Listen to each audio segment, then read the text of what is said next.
برادران ملت، السلام علیکم ورحمۃ اللہ وبرکاتہ۔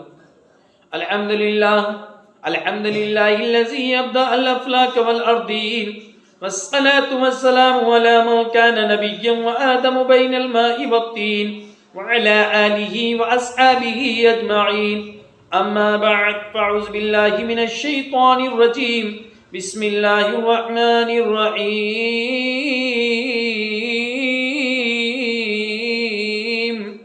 محمد رسول اللہ والذین معه اشداء علی الکفار رحماء بینہم، صدق اللہ العظیم وصدق رسولہ النبی الامین الکریم، ونحن على ذلك لمن الشاہدین والشاکرین والحمد للہ رب العالمین۔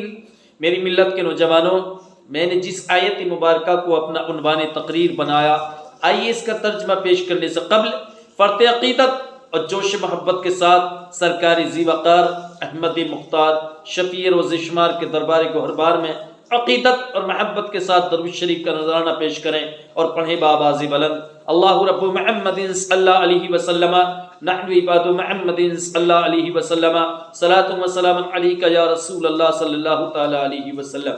میری ملت کے نوجوانوں، میں نے جس آیت مبارکہ کو اپنا عنوان تقریر بنایا، اس میں پروردگار عالم ارشاد فرماتا ہے: محمد الرسول اللہ، محمد اللہ کے رسول ہیں صلی اللہ تعالی علیہ وسلم، والذین معہ اشداء علی الکفار، اور وہ جو ان کے ساتھ ہیں اور وہ جو ان کے اصحاب ہیں اور وہ جو ان کے صحابی ہیں، اشداء علی الکفار، کافروں پر بڑے سخت ہیں، رحماء بینہم، اور آپس میں بڑے نرم ہیں، بڑے نرم مزاج ہیں۔ میری ملت کے نوجوانوں، یہ اس آیت مقدسہ کا ترجمہ ہے۔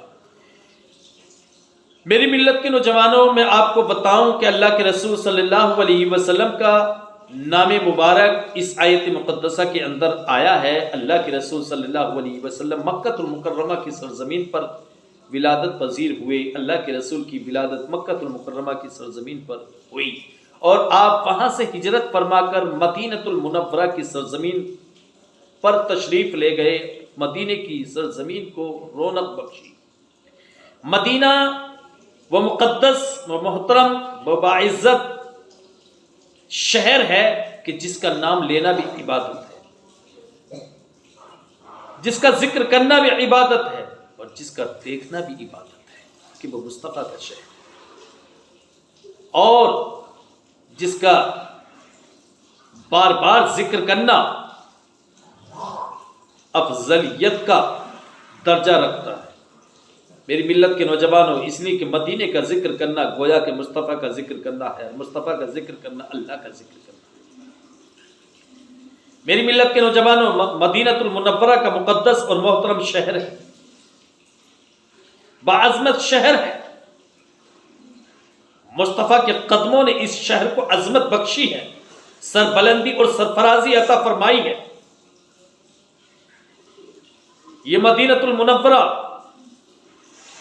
جو مصطفیٰ کی آمد سے پہلے بھی مصطفیٰ کے یہاں چرچے ہو رہے تھے، یہاں کی مٹی بتا رہی تھی، یہاں کی سنگریزیں بتا رہے تھے کہ یہ وہ شہر ہے جہاں مصطفیٰ کے قدم ہائے مبارک آئیں گے۔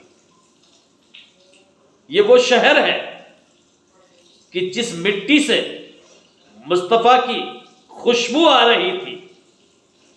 تو میری ملت کے نوجوانوں، مدینہ المنورہ وہ مقدس اور محترم شہر ہے، اور اس شہر میں فاروق اعظم رضی اللہ تعالی عنہ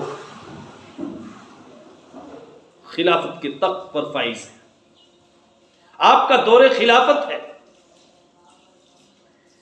خلافت نبوی کا تاج فاروق اعظم کے سر پر سجا ہوا ہے، سبحان اللہ، اور ہر طرف عدل و انصاف کا دورہ ہے۔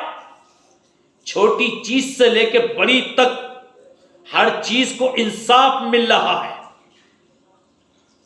یہاں تک کہ فاروق اعظم کی اولاد بھی اگر غیر انصافی کی طرف بڑھی تو فاروق اعظم نے اپنی اولاد کے ساتھ میں بھی وہی انصاف، وہی عدل کیا جو غیروں کے ساتھ میں کیا۔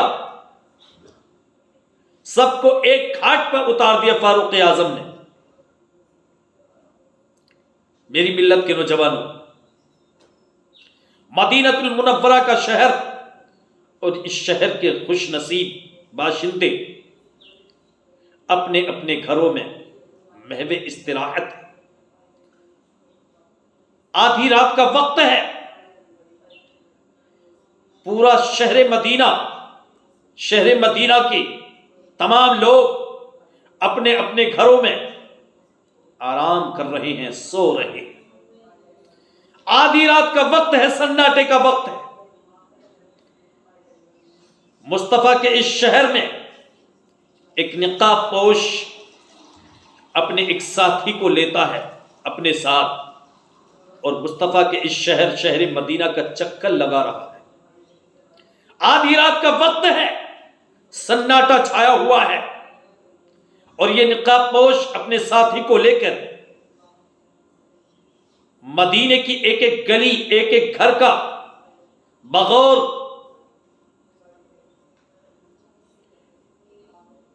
نظارہ کر رہا ہے، دیکھ رہا ہے۔ اچانک نقاب پوش کے کانوں میں، اچانک نقاب پوش نے دیکھا اور نقاب پوش کے کانوں میں ایک آواز آئی ایک گھر کی طرف سے، اور نقاب پوش نے اس گھر کی طرف جب دیکھا تو اس سے ہلکی سی روشنی نظر آئی، دھندلی سی روشنی نظر آئی۔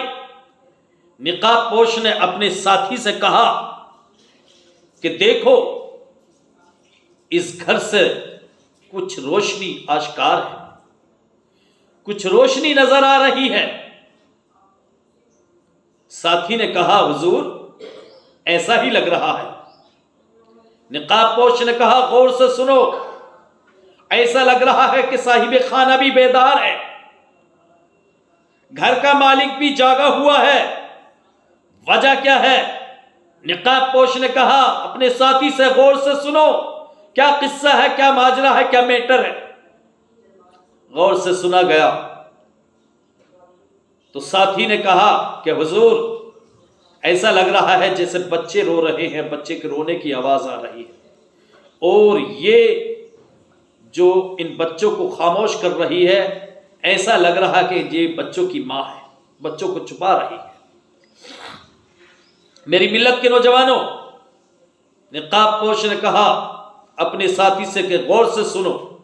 جب غور سے سنا گیا تو ماں اور بچوں کے درمیان جو گفتگو ہو رہی تھی، نقاب پوش نے اس کو بہت غور سے سنا اور ساتھی نے بہت غور سے سنا۔ ایک بچہ کہہ رہا تھا امی جان، رات کا آدھا حصہ گزر گیا، آدھی رات گزر چکی ہے، لیکن ابھی تک ہم نے کچھ نہیں کھایا ہے امی جان، بھوک تڑپا رہی ہے، بھوک سے بچہ بلک رہا ہے، امی جان یہ ہنڈیا کب بنے گی اور ہم کب کھانا کھائیں گے؟ دوسرا بچہ کہہ رہا ہے امی جان ادھر دیکھ، تیرا بچہ بھوک سے مر رہا ہے، اپنا دم توڑنے والا ہے، امی جان خدا را مجھے کچھ کھانے کو دو۔ تیسرا بچہ کہتا ہے امی جان یہ ہنڈیا ہماری کب بنے گی، اور رو کے کہتا ہے پروردگارا تو ہماری ہنڈیا کو خوب پکا دے تاکہ ہم سب مل کر کھائیں اور اپنی جان کو بچائیں۔ ماں کہتی ہے اے میرے بچوں گھبراؤ نہیں، پریشان مت ہو، صبر کرو، میں نے ہنڈیا چولہے پہ چڑھا رکھی ہے، انشاءاللہ یہ جلد ہی پک جائے گی اور ہم سب مل کے اللہ نے چاہا تو کچھ نہ کچھ کھائیں گے۔ یہ گفتگو شنید ہو رہی تھی بچوں اور ماں کے درمیان۔ نقاب پوش نے بہت غور سے دیکھا، بہت غور سے سنا۔ نقاب پوش تڑپ کر رہ گیا، دل لرز کر رہ گیا نقاب پوش کا، اور اس سے رہا نہ گیا، اس لیے کہ مدینہ المنورہ مصطفیٰ کا شہر ہے، جہاں عدل و انصاف کا دور دورہ ہے، جہاں مصطفیٰ کے قدموں نے مدینہ المنورہ کی سرزمین کو منور کر دیا، روشن کر دیا، وہ شہر ہے۔ نقاب پوش سے رہا نہ گیا اور نقاب پوش اپنے ساتھی کو لے کر فوراً گھر کے اندر گھس گیا۔ جب گھر کے اندر گھسا، عورت ایک اجنبی کو دیکھ کے گھبرا گئی اور کہنے لگی کہ آپ میرے گھر کے اندر کیوں آئے ہیں؟ نقاب پوش نے کہا، بہن آپ مجھے اپنا دشمن نہ سمجھیں، بلکہ میں اپنے ایک مقصد عزیز کی خاطر آپ کے گھر کی طرف سے گزر رہا تھا، اچانک مجھے بچوں کے رونے کی آواز آئی اور تمہاری گفتگو اور بچوں کی گفتگو نے میرے دل کو ہلا کے رکھ دیا، مجھے تڑپا کے رکھ دیا۔ بہن، اصل قصہ جاننے کے لیے میں آپ کے گھر آ گیا ہوں، مجھے اصل واقعہ اور اپنا اصل قصہ بیان کروں کہ کیا قصہ ہے، کیا معاملہ ہے۔ عورت کہتی ہے کہ اے اجنبی شخص، آپ میرے گھر میں آ گئے ہیں، لیکن آپ میرا قصہ سن کے کیا کریں گے؟ اور اگر میں آپ کو بتا بھی دوں تو میرا اس سے کیا فائدہ، اور اگر نہیں بتاؤں گی تو آپ کا کیا نقصان ہے؟ آپ جائیے، مجھے میرے حال پہ چھوڑ دیجیے۔ نقاب پوش کہتا ہے، بہن میرا دل لرز گیا ہے آپ کی گفتگو سننے کے بعد، آپ مجھے اپنا دشمن نہ سمجھیے بلکہ اپنا خیر خواہ سمجھیے اور اپنا قصہ مجھ پر واضح کیجیے، اپنا قصہ مجھے بیان کیجیے۔ میری ملت کے نوجوانوں، جب نقاب پوش نے اصرار کیا تو عورت کہتی ہے کہ اگر سننا ہی چاہتے ہو تو میرا قصہ لو سنو۔ نقاب پوش نے سنا، ساتھی نے سننا شروع کیا، عورت نے بیان کرنا شروع کیا۔ عورت کہتی ہے، اے نقاب پوش، اے آنے والے شخص، مجھے امیر المؤمنین حضرت عمر فاروق اعظم سے شکایت ہے۔ کیا شکایت ہے؟ عورت کہتی ہے، اے آنے والے شخص، اے پوچھنے والے شخص، مجھے امیر المؤمنین سے شکایت ہے، اس لیے کہ میں ایک بیوہ ہوں، میرا شوہر انتقال کر چکا ہے اور میرے یہ چھوٹے چھوٹے یتیم بچے ہیں۔ 2 دن ہو گئے میرے ان بچوں نے کچھ نہیں کھایا ہے، فاقے سے ہیں۔ ابتدائی شب میں نے ان کو بہلانے کے لیے، ان کو تسلی دینے کے لیے ہانڈی چولہے پہ چڑھا دی اور ہانڈی کے اندر پانی کے علاوہ کچھ نہیں ہے۔ اللہ اکبر! مدینے کا شہر ہے، مدینہ شہر مصطفیٰ کا شہر ہے۔ میں نے ان بچوں کو تسلی دینے کے لیے ہانڈی چولہے پہ چڑھا دی اور ہانڈی میں پانی کے علاوہ کچھ نہیں ہے کہ کسی طرح بچوں کو تسلی ہوگی، اسی طرح صبح ہو جائے گی اور صبح جو ہوگا وہ دیکھا جائے گا، جو خدا چاہے گا وہ۔ میری ملت کے نوجوانوں، روایت میں آتا ہے نقاب پوش اس عورت کے گھر سے اپنے ساتھی کو لے کر فوراً نکلا۔ نقاب پوش رونے لگا، آنکھوں میں آنسو آ گئے، دل لرز کے رہ گیا کہ مصطفیٰ کا شہر ہے اور ایک عورت اس قدر پریشان ہے کہ 2 دن ہو گئے اس کے بچوں نے کچھ نہیں کھایا ہے، 3را دن گزر رہا ہے۔ نقاب پوش فوراً اپنے ساتھی کو لیتا ہے اور لینے کے بعد میری ملت کے نوجوانوں گھر سے نکل جاتا ہے۔ نکلنے کے بعد تھوڑی دیر کے بعد نقاب پوش کی پیٹھ پہ آٹے کی بوری تھی۔ نقاب پوش حاضر ہوا، ساتھی بھی حاضر ہوا۔ نقاب پوش نے بوری کو عورت کے گھر میں رکھا اور کپڑے جھاڑے اور جھاڑنے کے بعد اپنے ساتھی سے کہا، الحمدللہ آٹے کی بوری میں اپنی پیٹھ پہ اٹھا کے لے آیا ہوں۔ سبحان اللہ۔